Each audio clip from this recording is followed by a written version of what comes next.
قابل احترام اساتذہ کرام، عزیز طلباء، مغرب کی نماز سے قبل درس قرآن کریم کے حوالے سے اس کی اہمیت اور ہماری ذمہ داری، اس حوالے سے چند گزارشات آپ کے سامنے۔ اب ہم اپنے موضوع کو شروع کرتے ہیں کہ درس قرآن کریم کے عناصر کیا ہیں، کیسے دینا ہے، کیسے اس کی تقسیم ہوگی۔ جتنا اچھا منظم تیاری کیا ہوا آپ کا درس ہوگا، آپ کے سامعین کو اتنا ہی اس سے فائدہ ہوگا اور وہ اتنے ہی اس سے مستفید ہوں گے۔ تقریر ہو یا درس قرآن کریم ہو، اس کو آپ آپس میں دو بھائیوں کا رشتہ کہہ سکتے ہیں۔ بہت ساری چیزیں ایسی ہیں کہ جو تقریر میں بھی آپ کو پیش نظر رکھنی ہے، درس قرآن کریم میں بھی پیش نظر رکھنی ہے۔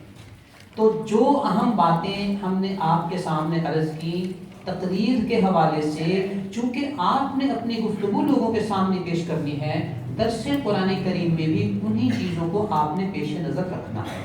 اب دوبارہ ان کے اعادے کی ضرورت نہیں ہے کہ درس قرآن کریم میں پھر ہم ان عناصر کا ذکر کریں۔ اب ہم اس بات کی طرف آتے ہیں کہ درس قرآن کریم کی آپ کی ترتیب کیا ہونی چاہیے اور کس طریقے سے اس کو منظم کریں تاکہ اچھا درس سامنے آئے۔ یہاں ایک سوال آپ کے سامنے ہے۔ مسجد میں درس دیتا ہوں، 50 میرے نمازی ہیں، ٹھیک ہے، وہ میرے جاننے والے ہیں، میرے معتقد ہیں، مسجد کا ماحول ہے، وہ عبادت کے لیے آئے ہوئے ہیں۔ نماز کے بعد میں درس دیتا ہوں اور درس کے شرکا 6، 8، 10 ہوتے ہیں۔ حقیقت ہے یہ؟ ایک طرف آپ یہ دیکھیے، شادی ہال میں یا ہوٹل میں ایک وہ آدمی درس دیتا ہے جسے ہم جاہل کہتے ہیں، جسے ہم بے عمل کہتے ہیں، جسے ہم گمراہ کہتے ہیں، وہ وہاں درس دیتا ہے۔ 500 کرسیاں ہیں تو وہ فل ہوگی اور لوگوں کو کھڑا ہونا پڑے گا، باہر پارکنگ کے لیے جگہ نہیں ملے گی، لوگ کئی کلومیٹر کا سفر طے کر کے وہاں درس سننے کے لیے جائیں گے۔ وہاں پہلے سے کوئی بندہ تیار موجود نہیں تھا، نہ نمازیوں کا کوئی حلقہ تھا نہ کچھ اور تھا، سارے لوگ چل کر وہاں پہنچے اور ہمارے لوگ چل کر ہم سے دور چلے گئے۔ یہ ہے سوالیہ نشان آپ کے درس قرآن کریم کے حوالے سے۔ وہ کون سی وجہ ہے، کون سی چیز ہے؟ ہمارے نمازی ہمارا درس چھوڑ کر چلے جاتے ہیں اور ان کے سننے والے کہ کئی کلومیٹر کا سفر طے کر کے شادی حالوں میں اور ہوٹلوں میں جا کے ان کا درس قرآن سنتے ہیں۔ ہمارے بعض دوستوں نے اس کا یہ جواب سمجھا کہ چونکہ ان کے درس شادی حالوں میں ہوتے ہیں لہٰذا ان کے سامعین زیادہ ہیں، انہوں نے بھی شادی حال میں درس قرآن کریم رکھ لیا۔ تناسب وہی تھا جو یہاں ہے۔ اس کا مطلب یہ ہوا کہ جواب یہ نہیں ہے کہ ان کا پروگرام شادی حالوں میں ہوتا ہے تو لوگ زیادہ ہیں اور ہمارا مسجد میں ہوتا ہے تو لوگ کم ہیں، نہیں، وہاں بھی جب میں درس دینے گیا تو میرے درس کو سننے کے لیے کوئی نہیں آیا، کوئی اور آیا تو اس کے سننے کے لیے لوگ آئے۔ یہ ہے بیٹا سنجیدگی سے سوچنے والا سوال اور وہ ہے جس کا جواب اگلی گفتگو میں آئے گا۔ بات یہ ہے کہ میں درس دیتا ہوں بغیر تیاری کے، وہ درس دیتا ہے تیاری کے ساتھ۔ میں حق کا پیغام پہنچاتا ہوں بغیر تیاری کے، وہ گمراہی کا پیغام پہنچاتا ہے تیاری کے ساتھ۔ ابھی شہد کے حوالے سے گفتگو ہو رہی تھی، تو اچھے اور برے شہد، اچھے اور نقلی اصلی شہد کو وہ پہچانے گا نا جو شہد کو جاننے والا ہے۔ عام کسٹمر تو یہی کہے گا جی میٹھا ہے، اس کو کہوے میں بھی ڈالے گا اور دودھ میں بھی ڈالے گا، چائے میں بھی ڈالے گا، ٹھیک میٹھا ہے، جو چائے کو میٹھا کر دیتا ہے، اس کے نزدیک تو اتنا ہی کافی ہے۔ جو سمجھدار آدمی ہے وہ کہے گا یہ صحیح ہے، یہ غلط ہے۔ عوام بیچارے سادے ہیں، ان کو کیا پتا یہ میٹھا زہر ہمیں دے رہا ہے، یہ درس قرآن کریم کے نام پہ ہمیں ہدایت فراہم کر رہا ہے یا گمراہی فراہم کر رہا ہے، وہ تو آپ کو پتا ہے۔ عوام کو بیچاروں کو کچھ پتہ نہیں ہے. عوام کو اتنا پتہ ہے کہ بات سمجھ میں آتی ہے. لب و لہجہ، بیان و زبان، جتنے عناصر میں نے تقریر کے حوالے سے آپ کے سامنے رکھے، ان عناصر کو پیش نظر رکھتے ہوئے تیاری کے ساتھ، قوت استدلال کے ساتھ، قوت تفہیم کے ساتھ، عام فہم زبان میں وہ جب ان کے سامنے ایک بات رکھتا ہے تو بات ان کی سمجھ میں آتی ہے اور وہ کہتے ہیں ہاں یہ صاحب بہت اچھا درس دیتے ہیں. میسج کیا ہے، صحیح ہے یا غلط، یہ آپ لوگوں کا کام ہے. عوام بیچارے سادہ ہے، وہ تو کہیں گے شہر جو ہے وہ دودھ میٹھا کرتا ہے، وہ سن کے آ جائیں گے. یہ ہے اس سوال کا جواب کہ میرے نمازی میرا درس چھوڑ کر نکل جاتے ہیں اور ان کے غیر نمازی لوگ ان کا درس سننے کے لیے جاتے ہیں. میں آپ کو سیکھنے کے لیے اندھیرا روشنی کا پتہ دیتے ہیں، گرمی سردی کا پتہ دیتے ہیں. اور اگر آپ نے حق کو پہچاننا ہے تو گمراہی کو پہچاننا ضروری ہے. ایک صحابی حضور صلی اللہ علیہ وسلم سے نقصان اور شر کی باتیں پوچھا کرتے تھے. فرمایا کرتے تھے میں اس لیے پوچھتا ہوں کہ میں ان شر کی باتوں کو سمجھ کر ان سے بچوں اور خیر کی باتوں کا میں پتہ چلا دوں. تو آپ کو صحیح درس دینے کے لیے اس جذبے سے ان کو سن لینا چاہیے. 1 2 3 4 آدمی جو آپ کے ذہنوں میں ہے آپ سنیے ان کو، اور پھر آپ کو پتہ چلے گا کہ اس درس کے پیچھے کون کون سے وہ عناصر ہیں جن کا اس نے خیال رکھا ہوا ہے اور اس کی وجہ سے وہ درس مقبول ہے. یہ ہے وہ بنیادی چیز. لوگوں کو ان سے کوئی اندھی عقیدت نہیں ہے. آپ کے ساتھ اندھی عقیدت ہو سکتی ہے چونکہ آپ کے وہ مقتدی ہیں، آپ ان کے عالم ہیں، آپ ان کے راہبر ہیں. ان سے کوئی اندھی عقیدت نہیں ہے. ان سے اگر عقیدت ہے تو ان کی محنت، ان کے میسج اور ان کے پیغام کی وجہ سے کہ وہ کس طرح محنت کر کے آسان عام فہم انداز میں قوت دلیل کے ساتھ اپنا صحیح یا غلط میسج لوگوں کو ڈیلیور کر رہے ہیں. اگر گمراہی کا پیغام اس محنت کے ساتھ قابل قبول ہو سکتا ہے تو ہدایت کا پیغام کیوں قابل قبول نہیں ہو سکتا؟ بات کیا ہے؟ ہمیں محنت کے لیے تیار ہونا. وہ محنت کیا ہے؟ اس کے ابتدائی جو عناصر ہیں وہ ہم آپ کے سامنے عرض کریں گے. آگے انشاءاللہ جیسے جیسے آپ محنت کرتے چلے جائیں گے آپ کی جو استعداد ہے وہ نکھرتی چلی جائے گی اور آپ کی قبولیت عامہ جو ہے اس میں اضافہ ہوتا چلا جائے گا. ٹھیک ہے؟ انسان پہلے ہی دن خطیب اعظم نہیں بن جاتا. پہلے ہی دن وہ محنت کرتا ہے. حضرت مولانا عبد الرحمن اشرفی صاحب رحمۃ اللہ علیہ جامعہ اشرفیہ کے سابق استاد الحدیث، بعد میں شیخ الحدیث، ہمارے استاد محترم تھے. خود انہوں نے سنایا حضرت مفتی حسن صاحب رحمۃ اللہ علیہ کی وفات کے بعد کہ حضرت فرماتے ہیں میں تو ابھی نوعمر تھا تو میرے لیے حکم ہوا کہ جی جمعہ آپ نے پڑھانا ہے. خطبہ حضرت مولانا محمد عبید اللہ صاحب رحمۃ اللہ علیہ بڑے بھائی جان خطبہ وہ دے دیتے تھے. جمعے کی ذمہ داری حضرت مولانا عبد الرحمن اشرفی صاحب رحمۃ اللہ علیہ کو سپورٹ ہوگی. مولانا عبد الرحمن اشرفی صاحب نے خود ہمیں سنایا میں نے اساتذہ سے عرض کیا، میں نے کہا بھی میں نے آج تک کبھی تقریر کی نہیں، میں نے جمعہ پڑھایا نہیں، میں کیسے جمعہ پڑھاؤں گا؟ تو بزرگوں نے سرپرستی کی اور کہا دیکھو تم پورا ہفتہ تمہارے پاس ہے، پورا ہفتہ تیاری کرو، ہمیں آ کے سناؤ، ہم تمہاری اصلاح کریں گے، لیکن جو ذمہ داری تمہارے اوپر ڈل گئی ہے اس کو سنبھالو اور جمعہ پڑھانا شروع کر دو. کہتے ہیں میں پورا ہفتہ تقریر تیار کرتا، اساتذہ کرام کو سناتا، اس کی اصلاح کرتا، اصلاح لیتا اور پھر جا کے جمعہ پڑھاتا.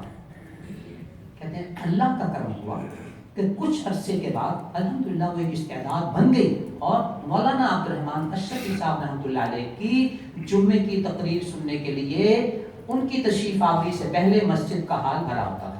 آپ جامعہ اشرفیہ کا جو بنیادی حال ہے وہ آپ کے سامنے ہے، وہ ان کی تشریف آوری سے پہلے بھرا ہوتا تھا. تو گویا ایک دن میں انسان خطیب اعظم نہیں بن جاتا، اس کے لیے آپ کو محنت کرنی ہوتی ہے. رفتہ رفتہ آپ ترقی کے زینے جو ہیں وہ چڑھتے ہیں.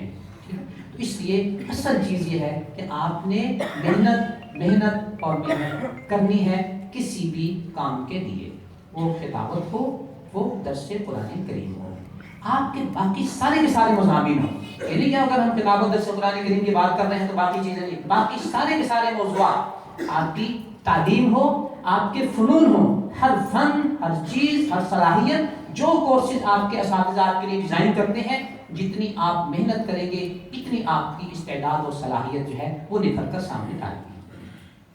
تو یہ ہے بیٹا اس سوال کا جواب کہ میرے نمازی میرے درس کیوں نہیں سنتے اور ان کے غیر نمازی ان کا درس سننے کے لیے کیوں جاتے ہیں، یہ چیز اور یہ سیکھنے کے لیے ہم یہاں پہ جمع ہیں، ٹھیک ہے۔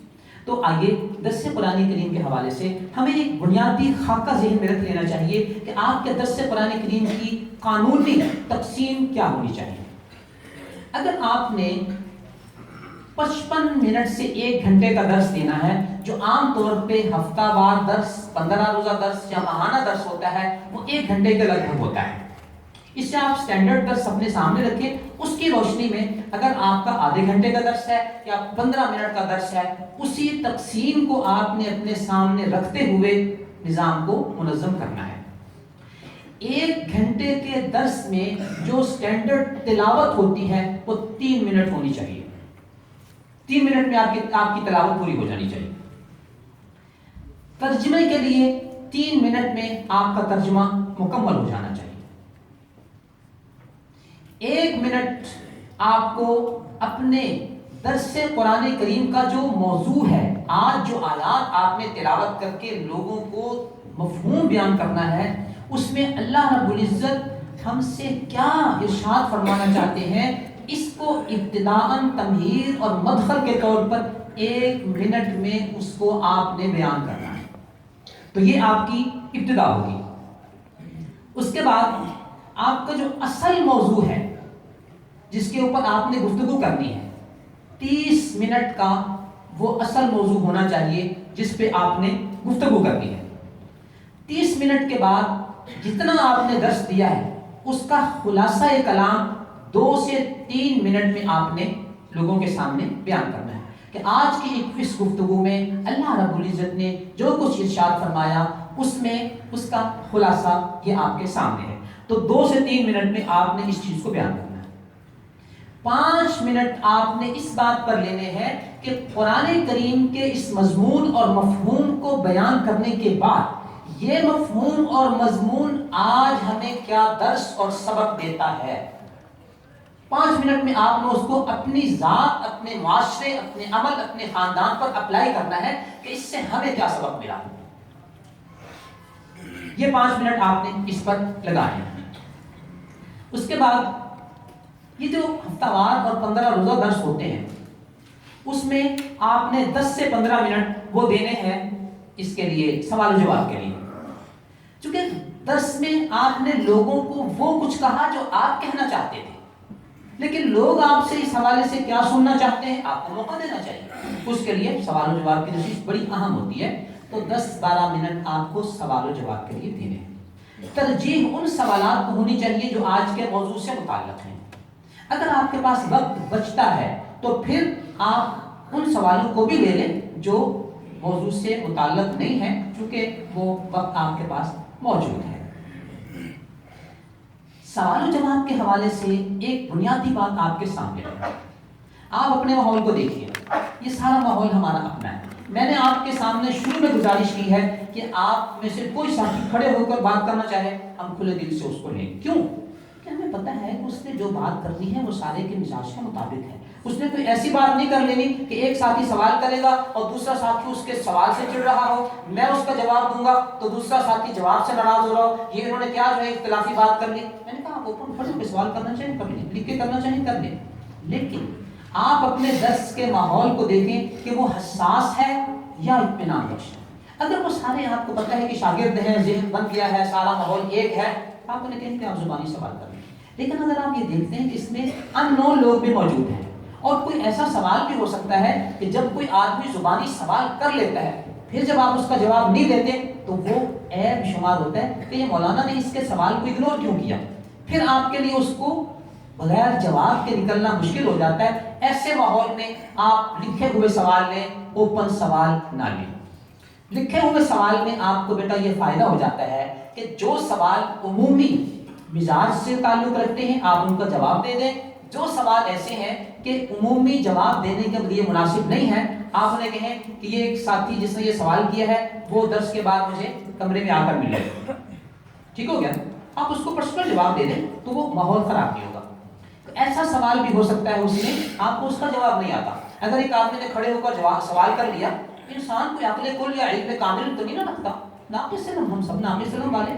اگر اس نے کھڑے ہو کر سوال کر لیا تو امام مالک رحمۃ اللہ علیہ کے لیے لا ادری کہنا میرے آپ لوگوں کے لیے بڑا مشکل ہو جاتا ہے.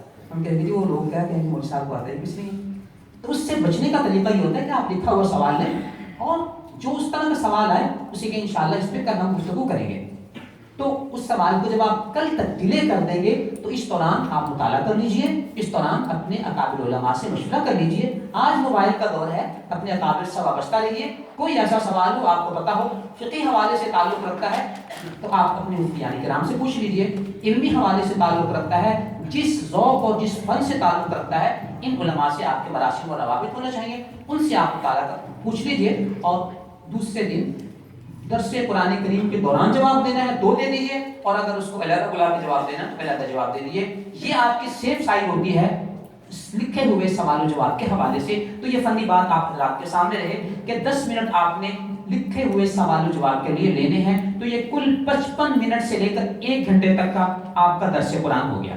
یہ درس قرآن عام طور پہ جیسے درس کیا ہفتہ 15 روزہ اور 1 مہینہ ہوتا ہے. اب اگر آدھے گھنٹے کا درس قرآن ہے تو یہی چیزیں تقسیم ہو کر آدھے وقت پر آ جائیں گی. اور اگر یہ 15 منٹ کا ہے تو آپ نے اس کے مطابق اس کو ایڈجسٹ کرنا ہے. یہ جو یومیہ درس قرآن کریم ہوتا ہے مساجد میں، یہ عام طور سے 12-15 منٹ کا ہو تو بہت اچھا اور مناسب ہوتا ہے. آپ صلی اللہ علیہ وسلم کا ارشاد گرامی ہے تھوڑا عمل دائمی ہو مستقل ہو وہ بہتر ہے اس کثیر سے جو مستقل نہ ہو. آپ ایک دن تو لوگوں کو بٹھا لیں، بیچارے لوگ کہیں گے چلو جی آج تو مولانا نے بٹھا لیا ہے کل جو ہے نا ہم بیٹھیں گے، تو کل بیٹھیں گے نہیں چلے جائیں گے. آپ اس کو اب تبلیغ جماعت کی طرح پکڑ کے تو نہیں بٹھا لیں گے لا کر، تو وہ چلے جائیں گے اٹھ کر. اس لیے جب لوگوں کو پتا ہوگا نہیں یار مسئلہ ہی کوئی نہیں ہے، 10 سے 12 منٹ ہم نکال سکتے ہیں اور اس میں ہمیں بڑا فائدہ ہوتا ہے، تو وہ آپ کی تعداد بڑھے گی. اور اس میں آپ جب روزانہ ان کو ایک میسج ڈلیور کر رہے ہیں تو انشاءاللہ تعداد زیادہ ہوگا اور لوگوں کی تعداد معقول اور مناسب رہے گی. یوں 10-12-15 منٹ سے زیادہ یومیہ نمازوں کے بعد والے درس ہے وہ نہیں ہونا چاہیے. اور ہفتہ وار جو ہے وہ بھی آپ کے حالات کے مطابق ہے، وہ 1 گھنٹے کا رکھ سکتے ہیں. لیکن اگر اس کے ساتھ کوئی اور چیزیں شامل ہیں تو اس کے ساتھ اس کو آپ آدھا گھنٹہ پونا گھنٹہ یہ حالات کے مطابق رکھ سکتے ہیں. ٹھیک ہے، تو یہ بیٹا وقت کے حوالے سے جو تقسیم ہے وہ آپ کے سامنے رہے جو درس قرآن کریم کے لیے ضروری ہے. اب ہم آتے ہیں کہ آپ نے درس قرآن کریم جب شروع کیا ہے تو کس طریقے سے آپ نے اس کا آغاز کرنا ہے، کیسے آپ نے اس کو شروع کرنا ہے اور کس طرح اس کا طریقہ کار ہوگا.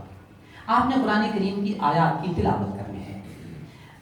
3 آیتیں ہیں 4-5 جتنی آیتیں ہیں آپ ایک دفعہ ان سب کی تلاوت کیجیے. اگر آپ حسن صوت اور حسن لہجہ کے مالک ہیں تو لے کے ساتھ ان کو پڑھیے جس طرح ایک اچھا قاری پڑھتا ہے. لیکن یہ ذہن میں رکھیے گا کہ لوگ آج آپ کی تلاوت سننے کے لیے جمع نہیں ہے، درس قرآن سننے کے لیے جمع ہے. لہٰذا اس تلاوت میں یہ نہ ہو کہ وہ جو آپ کا ٹائم پیکج ہے وہ 3 منٹ سے زیادہ آپ نے وہ تو 10 منٹ اس پہ لگا دیے، یہ نہ پڑھیے. لیکن وقت کو سامنے رکھتے ہوئے اچھی آواز اچھے لہجے کے ساتھ پڑھیے. عام طور پر یہاں یہ جو قرآن کرام والا انداز ہے یہ مجالس اور محافل میں تو چل جاتا ہے، لیکن یہ جو آپ جس کو تدویر کہتے ہیں درمیانہ سا جو لہجہ آتا ہے جس میں ائمہ حرمین شریفین بھی پڑھتے ہیں اور آپ کے یہاں تراویح کی نماز میں بھی وہ لہجہ جو چلتا ہے یہ درمیانہ لہجہ ہوتا ہے اور اس میں نہ زیادہ وقت لگتا ہے اور نہ ہی زیادہ وہ لوگوں کو ہوتی ہے. وہ اس لہجے میں آپ اپنی وہ تلاوت کر لیجئے. تھوڑے وقت میں آپ کی تلاوت بھی ہو جائے گی، لوگ محبت اور شوق سے سنیں گے بھی اور اس میں لوگوں کی اصلاح بھی ہو جائے گی تلاوت کی. تو یوں آپ پڑھ لیجئے. اگر آپ اچھے لہجے میں نہیں پڑھ سکتے کوئی حرج نہیں ہے، آپ سادہ لہجے میں قرآن کریم کی آیات پڑھ لیں اور پڑھنے کے بعد اب آپ اس کا ترجمہ شروع کرتے ہیں.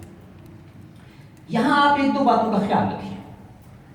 اگر آپ یہ چاہتے ہیں کہ اس درس قرآن کریم کو کلاس کے انداز میں چلائیں تو یہ سارے آپ کے ساتھ پاس اختیاری عناوین ہے، اختیاری مضامین ہیں. کوئی بات حرف آخر نہیں ہے کہ یہ حرف آخر ہے، یہ آپ کے مسجد اور سامعین کے ماحول پر ڈیپینڈ کرتا ہے. اگر آپ اس کو کلاس کے انداز میں چلانا چاہتے ہیں تو نماز کے متصل بعد وقت ضائع کیے بغیر آپ مسجد کے مؤذن صاحب یا اپنے درس کے شرکاء میں سے ایسے افراد تیار کریں، جو ہی دعا ختم ہوئی فوراً تپائیاں جو ہیں وہ بچھا دی گئی۔ قرآن کریم لانے کے لیے متعین ساتھیوں فوراً قرآن کریم لائے، قرآن کریم لا کے رکھے، چند سیکنڈ کے اندر دوستوں نے مل کے قرآن کریم سب کے سامنے رکھ دی۔ آپ نے قرآن کریم کھولنا ہے، بتانا ہے سورت فلان آیت فلان، اگر ایک ہی آپ کی وہ صفحہ ہے تو صفحہ نمبر فلان، اور آپ اپنے تلاوت شروع کر دیجئے۔ تو بغیر وقت ضائع کیے سب کے سامنے قرآن کریم کھل گئے اور آپ نے درس قرآن کریم کا آغاز کر دیا۔ اچھا، اب یہ ہے کہ جب یہ کلاس کے انداز میں درس ہے، آپ چاہیں تو صرف خود پڑھیں اور خود ہی ترجمہ کریں، خود ہی درس دیں، آپ کو اختیار ہے۔ یہاں آپ پاس ایک اور آپشن بھی ہے، وہ یہ ہے کہ آپ قرآن کریم کے ایک جملہ پڑھیں اور سامنے والے حاضرین آپ کے ساتھ پڑھیں۔ اس میں فائدہ کیا ہوگا؟ یہ جو سننے والے درس کے شرکاء ہیں وہ آپ کے ساتھ ہم آہنگ ہو جائیں گے کہ یار استاد یہ نہیں کہ اپنے ہی سناتے ہیں، ہماری بھی اصلاح کراتے ہیں اور ہم بھی ساتھ پڑھتے ہیں۔ اس میں یہ فائدہ ہوگا کہ ایک ہم آہنگی کے ساتھ ساتھ ان کی اپنی تلاوت درست ہونی شروع ہو جائے گی۔ اب آپ درس قرآن بھی دے رہے ہیں اور ساتھ ساتھ ان کی تلاوت کی درستگی بھی ہو رہی ہے کہ آپ صحیح تلفظ کے ساتھ الفاظ ادا کر رہے ہیں اور وہ صحیح تلفظ کے ساتھ پڑھ رہے ہیں۔ جب انہوں نے تنہائی میں اپنی تلاوت قرآن کرنی ہے تو گویا ایک مشن میں آپ نے دو کام کر لیے کہ درس قرآن کریم بھی دے دیا اور ان کی تلاوت کی درستگی بھی ہو گئی۔ یہ آپ کو اختیار ہے۔ آگے جب آپ ترجمہ کرتے ہیں تو اس میں بھی آپ کو دونوں اختیار ہے، چاہے تو اپنا خود ترجمہ کریں اور چل کے اپنا درس شروع کریں۔ اگر آپ یہ چاہتے ہیں کہ درس قرآن کریم کے آیات کا ترجمہ بھی آپ ان سے دہروائیں تو ان کو بھی دہرا لیں ساتھ۔ ذالک الکتاب، یہ کتاب، وہ بھی کہیں گے کتاب لا ریبہ نہیں شک فیہ، اس میں تو کہتے جائیں ساتھ اس کے جملے ایسے منتخب کیجئے کہ بامعنی ہوں اور اس کے ساتھ ساتھ وہ دہرائیں۔ اس میں یہ فائدہ ہوگا، تلاوت بھی ان کی درست ہو گئی، ساتھ ساتھ جب وہ اپنی زبان سے درس قرآن کریم کے ترجمے کو دہرائیں گے تو ان کا ترجمہ بھی ان کے ذہن نشین ہونا شروع ہو جائے گا۔ آگے جب ہم گفتگو کریں گے تو آپ کو ہم بتائیں گے کہ دیکھنے سے انسان کتنا سیکھتا ہے، سننے سے کتنا سیکھتا ہے، بولنے سے کتنا سیکھتا ہے، وہ میں آپ کو تناسب عرض کروں گا۔ تو یہ فائدہ ہوگا، ہم کہیں گے کیا ہو گیا کہ اگر اس نے درس قرآن کریم کو دہرا دیا تو کیا ہوا؟ نہیں ہوا۔ کہ جب تناسب آئے گا تو آپ کو حیرت انگیز نتیجہ سامنے آئے گا کہ بولنے سے انسان کتنی بات ذہن نشین ہوتی ہے۔ ٹھیک ہے، تو یہ آپ کا تلاوت اور ترجمے میں دونوں آپشن آپ کے پاس موجود ہیں۔ اگر آپ یہ چاہتے ہیں کہ نہیں ہم نے تپائیوں والا ماحول نہیں رکھنا، ویسے درس دینا ہے، آپ بڑی خوشی سے درس دیں۔ آپ نے اپنے سامنے قرآن کریم رکھا اور آپ نے قرآن کریم کی تلاوت کی، اس کا ترجمہ کیا اور لوگوں کو درس دے دیا، یہ بھی آپ کے لیے اختیاری بات ہے۔ تو گویا یہ ساری کی ساری چیزیں انداز ہیں درس قرآن کے، جو آپ چاہیں اپنی مسجد کے ماحول کے مطابق آپ اس کو فالو کر سکتے ہیں۔ ترجمے کے حوالے سے ایک بات ذہن میں رکھیے، شروع میں کچھ عرصہ چونکہ آپ کا ایک درس قرآن کریم کا مسلسل ماحول ہے، تو شروع میں کچھ عرصہ آپ بامحاورہ ترجمہ بھی کریں، ساتھ ساتھ لفظی ترجمہ بھی کرائیں۔ اس کا یہ فائدہ ہو جائے گا کہ لفظی ترجمے کی وجہ سے ان کو قرآن کریم کے جو مکرر آنے والے الفاظ ہیں وہ پتہ چلتے جائیں گے کہ فی ہی، اس میں اس کا معنی کون سے لفظ کا ہے، فی کا معنی کیا ہے۔ تو جہاں بھی آگے فی یا فی ہی وہ آئے گا، فیہما فیہم آئے گا، تو اس کو پتا ہوگا کہ ہاں فی کا معنی من کا ہے اور یہ ضمیر جو ہے یہ واحد کی ہے، تسمیہ کی ہے، جمع کی ہے، تو اس کو وہ جوڑنا آسان ہو جائے گا۔ تو لفظی ترجمے کا آپ کو یہ فائدہ ہوگا۔ کچھ عرصے تک تو آپ لفظی ترجمہ چلائیں، جب آپ یہ محسوس کریں کہ اب لوگوں کا ذوق بن گیا ہے اور اب تقریباً 1-1.5 پارے میں عمومی الفاظ لوگوں کے ذہن نشین ہو گئی، اب آپ اگر بامحاورہ ترجمہ کر کے بھی بات کو آگے چلاتے ہیں تو انشاءاللہ اس میں کوئی مشکل نہیں ہے، لوگ اس کو پک کر لیں گے اور بنیاد ان کی بنی ہوئی ہے۔ تو یہ ترجمے کے حوالے سے آغاز اور اس کے آگے جا کے مرحلے میں صورتحال آپ کے سامنے رہے۔ اگر آپ اپنے درس کو خوبصورت اور بہتر بنانا چاہتے ہیں تو اس میں آپ تھوڑا سا یہ ذہن بنا کر جائیں کہ روزانہ کے درس میں 2 سے 3 لفظ جو نئے آئے ہیں وہ آپ لوگوں کے سامنے رکھ دیں کہ بھی آج کے سبق میں ینفقون، یہ لفظ نیا ہے، یہ انفقا ينفقو انفاقن سے ہے، نفق کا کیا معنی ہے؟ نفقا یہ خرچ کرنا، تو ينفقون کا معنی یہ ہے، تو یہ خرچے کے معنی میں آتا ہے، ٹھیک ہے۔ اب اس کو دو لفظ آپ نے تین لفظ اب سکھا دیے، روزانہ اگر آپ کا سامع، آپ کا شریک درس دو دو تین تین لفظ وہ لفظی طور پر سیکھتا چلا جائے تو انشاءاللہ چند دنوں کے اندر، مہینے کے اندر اچھی بھلی ووکیبلری جو ہے وہ اس کے ذہن میں آئی ہوگی اور اس کو آگے سبق میں شریک ہو کے چلنا آسان ہو جائے گا، ٹھیک ہو گیا۔ میں نے جو عرض کیا کہ جو لوگ درس دے رہے ہیں ان کی کاوشوں سے استفادہ کیجیے۔ درس قرآن کریم کے حوالے سے لوگوں نے اتنی محنتیں کی ہوئی ہیں کہ ایک درس قرآن کریم ڈاکٹر اسرار صاحب نے وہ نسخہ چھاپا ہے، اس میں انتہائی آسان انداز میں عربی الفاظ کو اردو الفاظ جو ہمارے زیر استعمال ہیں وہ ساتھ 4-5 لفظ اس کے زیر استعمال انہوں نے بتا دیے، ٹھیک ہے۔ اس میں کیا ہوا کہ عربی لفظ کو آپ کے محاورے میں جو الفاظ استعمال ہو رہے ہیں جب اس میں انہوں نے آپ کو بتا دیا، آپ کہیں گے یار یہ تو لفظ نیا ہے نہیں، یہ تو ہمارے ہاں معاشرے میں استعمال ہوتا ہے۔ ایک ایک لفظ کے 5-5 استعمال انہوں نے آپ کی زبان کے حوالے سے وہ دیے ہوئے، اس میں لوگوں کو الفاظ کے معنی کو ذہن نشین کرنا آسان ہو جاتا ہے، تو بالکل آپ اس سے استفادہ کر سکتے ہیں، ٹھیک ہے۔ اس میں کوئی غلطی اور گمراہی والا پہلو نہیں ہے، وہ ایک لفظ ہے، وہ لفظ ہماری زبان میں زیر استعمال ہے تو کیوں نہ ہم اس کو استعمال کریں۔ آپ کی زبان اردو جو ہے یہ کتنی زبانوں کا مجموعہ ہے بتائیے جی؟ جی 12 بیٹے، بنیادی طور پہ 3 زبانوں کا مجموعہ ہے، ان 3 میں بھی جو بنیادی حیثیت ہے وہ ہے عربی اور فارسی، ٹھیک ہے۔ یہ اردو جو ہے یہ بنیادی طور پر مغلیہ دور میں لشکر کی زبان تھی کہ وہاں مختلف زبانوں کے لوگ جب جمع ہوئے تو ان کے ہاں جو زبان ابھر کر سامنے آئی وہ اردو زبان تھی، اس میں عربی اردو زبان کی بنیادی حیثیت ہے۔ تو عربی کے الفاظ وہ ہمارے اردو میں اتنے زیادہ استعمال ہو رہے ہیں کہ آپ جب ان لوگوں کو بتائیں گے کہیں گے یہ تو ہمارے لیے کوئی نیا لفظ ہے ہی نہیں۔ تو یہ تسہیل کے لیے، الفاظ کو ذہن نشین کرانے کے لیے یہ ایک انداز ہے۔ جب ترجمے کے حوالے سے ہم بات کرتے ہیں تو یہ بنیادی باتیں آپ حضرات کے سامنے رہنی چاہیے کہ نئے الفاظ کون سے ہیں اور ان کا تعین اپنی زبان میں آپ کیسے کر سکتے ہیں۔ اب ہم درس قرآن کریم کے حوالے سے جو مضامین ہونے چاہیے، جو انداز ہونا چاہیے اس پر آتے ہیں۔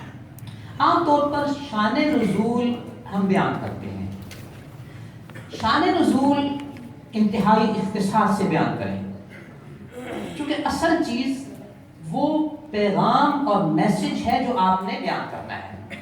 شان نزول صرف ایک مناسبت ہے، وہ مناسبت تاریخی ہے، اس کو انتہائی اختصار کے ساتھ رکھیے، اپنے موضوع کو تفصیل سے بیان کیجیے تاکہ شان نزول میں آپ پورا قصہ بیان کرنے لگے، وہ جب آپ کسی عنوان پہ بات کریں گے تاریخ کے حوالے سے، سیرت کے حوالے سے، اس کا عنوان وہاں آئے گا۔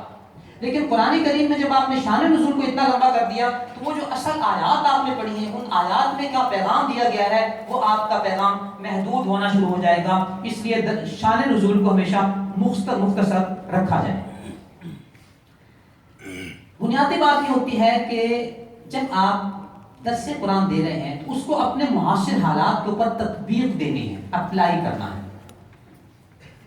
مدینہ منورہ میں مدینہ یونیورسٹی کے تحت ایک کانفرنس ہوئی ایک 5 اسٹار ہوٹل میں، اس میں مدینہ یونیورسٹی کی نمائندگی کے لیے جن ساتھیوں کو منتخب کیا گیا ان میں ایک میں بھی تھا۔ حضرت مولانا حسین احمد مدنی رحمۃ اللہ علیہ کی ایک شاگرد اور بعد کے دور کے سعودیہ کے بابائے ادب شیخ عبد القدوس انصاری رحمۃ اللہ علیہ جو جدہ میں تھے اور عربی کے ایک مایہ ناز رسالہ المنہل کے ایڈیٹر بھی تھے اور اس کے ناشر بھی تھے۔ عبد القدوس انصاری رحمۃ اللہ علیہ بھی اس کانفرنس میں شریک تھے۔ مجھے اندازہ ہوا کہ حضرت بھی تشریف لائے ہوئے ہیں، تو میں حضرت کے پاس درمیان میں وقفے میں حاضر ہوا۔ میں نے ان سے جا کر گزارش کی کہ آپ حضرت مولانا حسین احمد مدنی رحمۃ اللہ علیہ کے شاگرد ہیں تو مجھے حضرت مدنی رحمۃ اللہ علیہ کی کچھ باتیں سنائیں۔ میں نے حضرت رحمۃ اللہ علیہ کا نام لیا اور ان کے آنسوؤں کی لڑی جو ہے وہ شروع ہوتی۔ اور ایک جملہ دہراتے رہے، کان آیۃ من آیات اللہ، کان آیۃ من آیات اللہ، کان آیۃ من آیات اللہ، یہ لفظ دہراتے چلے جاتے ہیں۔ تو وہی جو لفظ صحابہ کرام رضوان اللہ تعالی علیہم اجمعین کبھی کبھی فرمایا کرتے تھے کہ آپ صلی اللہ علیہ وسلم نے اس لفظ کو اتنا بار بار ارشاد فرمایا کہ ہمارے ذہن میں آئے کاش ہم یہ سوال ہی نہ کیا ہوتا کہ آپ صلی اللہ علیہ وسلم اتنے فکر مند ہو گئے۔ تو میں نے کہا میں نے یہ کیوں سوال کر لیا، روتے جائیں کان آیۃ من، جب وہ ٹھہرے پھر انہوں نے ایک بات مجھے سنائی، وہ ہے آج کے موضوع سے تعلق رکھتی۔ حضرت رحمۃ اللہ علیہ اپنے باضابطہ جو تدریسی سلسلہ تھا اس کے بعد یہاں آ گئے اور کسی ایک سفر حج یا عمرے میں وہاں آئے، تو کہتے ہیں ہم سب طلباء حضرت کی خدمت میں حاضر ہوئے اور ہم نے عرض کیا حضرت آپ تشریف لائے ہوئے ہیں تو مدرسہ علوم الشریعہ میں آ کر درس دیں۔ حضرت رحمۃ اللہ علیہ نے ہماری درخواست کو قبول کیا اور تشریف لے آئے۔ طالب علم نے تلاوت کی اور اتفاقاً اس نے سبحان الذی اسری بعبدہ لیلا من المسجد الحرام الی المسجد الاقصی یہ کچھ آیات تلاوت کی۔ حضرت رحمۃ اللہ علیہ نے سب معراج کے حوالے سے گفتگو کی اور اس گفتگو کا مرکزی نقطہ یہ تھا کہ قرآن قیامت تک کے لیے ہے، ہدایت ہے۔ سفر معراج ایک تاریخی واقعہ ہے، اس تاریخی واقعے کو اللہ تعالیٰ نے قرآن کریم کا حصہ بنایا، تو اس سفر معراج کا قیامت تک کی آنے والی انسانیت کے لیے کیا تعلق ہے، اس سے ہمیں کیا سبق ملتا ہے، اس موضوع پر حضرت نے ساری گفتگو ارشاد فرمائی۔ تو گویا کسی واقعے کو بیان کرنا یہ اپنی جگہ اہم، لیکن اس واقعے کو اپنے دور پر منتقل کرنا اور قیامت تک آنے والی انسانیت کے لیے اس سے درس ملنا اور اس سے کیا چیز ہمیں سبق مل رہا ہے اس کو منتقل کرنا، یہ آپ کے درس کی بنیادی بات ہوتی ہے، جس میں لوگوں کو یہ پتہ چلتا ہے کہ قرآن ہم سے مخاطب ہے۔ ورنہ تو یہ کیا کہتے ہیں ٹھیک ہے وہ فرعون کا قصہ بیان کر دیا گیا، موسیٰ علیہ السلام کا قصہ بیان کر دیا گیا، پھر موسیٰ اور فرعون کا قصہ اللہ نے اس کتاب میں ذکر کیا ہے جو کتاب قیامت تک کے لیے ہے، تو قیامت تک کی آنے والی انسانیت کے لیے حضرت موسیٰ علیہ السلام اور فرعون کے قصے میں کیا سبق ہے، یہ ہے ہمارا درس، یہ ہے ہمارا سبق، یہ ہے اس کو اپنے معاشرے پر اپلائی کرنا اور اس کی تطبیق دینا۔ تو گویا شان نزول کے بعد آپ کو دور حاضر میں اس کی تطبیق کی طرف توجہ دینی ہے۔ درس کے دوران آپ نے اس بات کا خیال رکھنا ہے کہ آپ کی ان آیات کا مرکزی مضمون کیا ہے، اس مرکزی مضمون سے آپ باہر نہ نکلیں، چونکہ جب آپ مرکزی مضمون سے باہر نکل جائیں گے تو آپ کی وہ گفتگو اتنی لمبی ہو جائے گی کہ اصل جو ان آیات کا مفہوم ہے ان کے بیان کرنے کے لیے آج کا وقت نہیں ملے گا، کل آپ کو دوبارہ ان آیات کی تلاوت کرنی پڑے گی اور وہ تکرار کا پہلو شروع ہو جائے گا۔ کیوں نہ آپ 2 3 4 آیات جن کو آپ پورا ایکسپلین کر سکتے ہیں ان کو ایکسپلین کریں، اور جب آپ منظم انداز میں کریں گے تو انشاءاللہ وہ آپ کا درس جو ہے وہ صحیح رہے گا۔ تو گویا درس کا مرکزی مضمون کا تعین رہے اور اس کی جو تطبیق ہے عصر حاضر پہ یہ ہوتی رہے۔ یقیناً جب آپ گفتگو کر رہے ہوتے ہیں تو کچھ ضمنی نکتے آتے ہیں، آپ حضرات ان کو اپنی اساتذہ کی زبان میں کیا کہتے ہیں، جملہ معترضہ کہتے ہیں، جملہ معترضہ کہتے ہیں۔ تو جملہ معترضہ آ گیا، اب جملہ معترضہ کا مطلب یہ نہیں ہے اس کو آپ عنوان بنا کے اس کو بحث شروع کر دیں، نہیں، جملہ معترضہ کو جملہ معترضہ ہی رکھیں، ضمنی نقطے کو ضمنی نقطہ رکھتے ہوئے فوراً اصل موضوع کی طرف آ جائیں اور اپنے اصل موضوع کو اپنے ہاتھ سے چھوڑ دینا دیں، تاکہ یہ نہ ہو کہ آپ داخل ہوئے تھے کہیں سے اور پھر آپ کو یہ کہنا پڑے ہاں تو میں یہ عرض کر رہا تھا، یہ آپ کو نہ کہنا پڑے، ضمنی نقطے کے بعد فوراً اپنے اصل پیغام کی طرف آئیے۔ مرکزی نقطے کو بیان کرنے کے بعد آخر میں آ کر اس پورے مرکزی نقطے کا آپ نے خلاصہ بیان کرنا ہے، جہاں آپ نے درس قرآن کریم کا خلاصہ بیان کرنا ہے، اس میں جو مرکزی نقطہ ہے اس نقطے کے خلاصے کو آپ نے خلاصے کے دوران اہمیت دینی ہے۔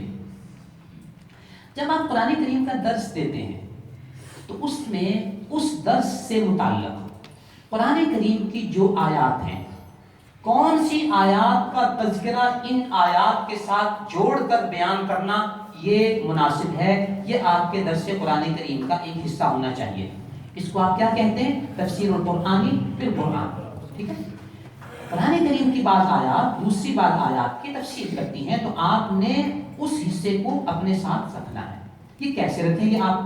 اس کے لیے آپ کے پاس 2 3 چیزیں معاون ہیں۔ نمبر 1 المعجم المفہرس لالفاظ القرآن الکریم، یہ محمد فؤاد عبد الباقی کی بھی ہے اور لوگوں کی بھی ہے، جس میں قرآن کریم کے الفاظ، آیات، صیغوں کے اعتبار سے آیات کا انڈیکس بھی بنایا ہوا ہے۔ صبر کے اوپر قرآن کریم میں کون کون سی آیتیں ہیں، جہاں جہاں قرآن کریم کی آیتیں ہیں وہ 10 20 30 وہ آپ کو ساری بیان کرے گا، ٹھیک ہے؟ تو آپ کو اس میں اندازہ ہو جائے گا کہ آج کا جو میرا درس کا موضوع ہے، اس درس کے موضوع کے حوالے سے قرآن کریم کی ان بقیہ آیات کی کون کون سی وہ باتیں ہیں یا کون کون سی آیتیں ہیں جو آج کے میرے موضوع سے ریلیٹڈ ہیں اور میں ان کو بیان کر سکتا ہوں۔ تو وہاں سے آپ کو مدد مل جائے گی قرآنی آیات کو اکٹھا کرنے کے حوالے سے۔ عموماً تفاسیر کے شروع میں ایک انڈیکس بنایا ہوتا ہے توحید سے متعلقہ آیات، جنت سے متعلقہ آیات، شرک سے متعلقہ آیات، اور اس کے ساتھ ساتھ معاشرت سے متعلقہ، صبر سے متعلقہ، روزے سے متعلقہ، تو ایک انڈیکس بنا ہوتا ہے۔ اس انڈیکس سے بھی آپ فائدہ اٹھا سکتے ہیں کہ اس انڈیکس سے آج کے موضوع کے حوالے سے آپ دیکھ لیں گے کہ قرآن کریم میں یہ موضوع کہاں کہاں آیا ہے، اور وہ وہاں سے میں نے آیات کو لے کر آج کے درس کا حصہ بنانا ہے۔ قرآن کریم چونکہ ہم زیادہ پڑھتے سنتے ہیں، ہماری تقریر میں بھی ایک نقص ہے اور ہمارے درس میں بھی نقص ہے۔ ہم پتہ کیا سمجھتے ہیں؟ ہم یہ سمجھتے ہیں کہ قرآن کریم کی ایک آیت کو پڑھنے کے بعد آدھا گھنٹہ اگر میں نے اپنی زبانی تقریر نہیں کی تو میری علمیت کیسے اجاگر ہوگی، یہ ہمارا ذہن بنا ہوا ہے۔ حالانکہ قرآن کریم کی جو اہمیت آپ کے سامعین کے دلوں میں ہے وہ میری گفتگو سے لاکھوں درجے زیادہ ہے۔ جب آپ قرآن کریم کی تفسیر قرآن کریم کے ساتھ کرتے ہیں تو سننے والا یہ کہتا ہے یار مولوی صاحب اپنی طرف سے کوئی بیان نہیں کر رہے تھے، ہر بات کی تشریح وہ قرآن کریم کے حوالے سے کر رہے تھے، تو اس کے اوپر اثر زیادہ ہوگا۔ تو ہم نے اپنے طور پر سمجھ لیا اور یار یہ قرآن کریم کی آیتیں پڑھنا یہ کون سا علم ہے، یہ تو آسان سی بات ہے، یہ میرے لیے ہے۔ لیکن لوگوں کے نزدیک اس بات کی اہمیت بہت زیادہ ہے۔ ایک طبقہ عام طور پہ جمعے کی تقریر میں بھی قرآن کریم کھول کے تقریر کرتا ہے، دیکھا ہوگا آپ۔ ایک دوست سے کسی نے پوچھ لیا ان میں سے، آپ 2 آیتیں جو ہے وہ یاد کر کے بیان کر لیا کرو، آپ قرآن کریم کھول کے جو ہے وہ آیتیں دیکھ کے پڑھتے ہو اور پھر جو ہے نا وہ بیان کرتے ہو۔ اس نے لوگوں کی نفسیات کی بات کی، کہنے لگا جب ہم نے قرآن کریم کھول کے سامنے رکھا ہوتا ہے پھر ہم جب بیان کر رہے ہوتے ہیں نا تو لوگ کہتے ہیں وہ جنہوں نے جو کچھ کیا قرآن کے سامنے رکھ کے کیا ہے، قرآن کو کھول کے اس نے بیان کیا سارے کا سارا، کہتا ہے ہماری ساری کی ساری باتیں قرآن کا پیغام بن جاتی ہیں۔ تو اس نے لوگوں کی اس نفسیات کو سمجھا اور ہم نے کہا کہ قرآن کی آیتوں کو بار بار پڑھتے چلیں، ایسی بات نہیں۔ تو جہاں یہ آپ کا حسن انتخاب ہے کہ قرآن آیات کو قرآن آیات سے تشریح آپ نے کرنی ہے۔ دوسرے نمبر پہ قرآن آیات کی تشریح احادیث شریفہ یہ اس کی پہلی تفسیر ہے۔ آج جتنی گمراہیاں پھیل رہی ہیں ان گمراہیوں کی بنیاد یہ ہے کہ انہوں نے قرآن کریم کی تفسیر کو احادیث شریفہ سے کاٹ دیا، انہوں نے قرآن کریم کی تفسیر کو صحابہ کرام رضوان اللہ تعالی علیہم اجمعین کی تفسیر سے کاٹ دیا، انہوں نے صحابہ کرام کے شاگرد اور خصوصاً سیدنا عبداللہ ابن عباس رضی اللہ تعالیٰ عنہ جن کے بارے میں حضور صلی اللہ علیہ وسلم نے دعا کی تھی اللہم فقہہ فی الدین وعلمہ التأویل، یہ تأویل قرآن کریم کی تفسیر ہے۔ تو حضرت عبداللہ ابن عباس رضی اللہ تعالیٰ عنہما کے جو شاگرد ہیں ان کے شاگرد یہ بنیادی طور پہ تفسیر کا مرکز و محور ہے۔ تو گویا یہ جو طبقہ تھا حضور صلی اللہ علیہ وسلم کی احادیث شریفہ، صحابہ کرام کی تفسیر اور صحابہ کرام کے شاگردان رشید کی تفسیر، ان تفاسیر سے آج کے طبقے نے قرآن کریم کی تفسیر کو منقطع کر دیا کہ یہ تو وہ باتیں ہیں جو 200 سال بعد جا کے مرتب کی گئی، تو وہ شکوک و شبہات جو احادیث شریفہ کے ارد گرد پھیلائے جاتے ہیں ان کا سہارا لے کر انہوں نے تفسیر قرآن کریم کو ان چیزوں سے منقطع کر دیا۔ جب منقطع کر دیا اب قرآن کریم کی جو تفسیر آپ کرنا چاہیں وہ کر لیں، وہ ان کے خود ساختہ تفسیر ہوگی۔ تو گویا قرآن کریم کی تفسیر میں ہمارے اہل سنت والجماعت اہل حق کے نقطہ نظر سے جہاں قرآن کی تفسیر قرآن کریم سے ہونی چاہیے وہاں قرآن کریم کی تفسیر احادیث شریفہ، اقوال صحابہ کرام رضوان اللہ تعالیٰ علیہم اجمعین اور ان کے شاگردان رشید، یہ اس کا مرکزی نقطہ اور مرکزی محور ہے۔ جس نے ان کو چھوڑا اس نے آگے نکل کر گمراہیاں پھیلائیں۔ تو یہ گویا آپ کو پیش نظر رکھنا ہے کہ قرآن کا درس آپ نے کن چیزوں کو بنیاد بنا کر دینا۔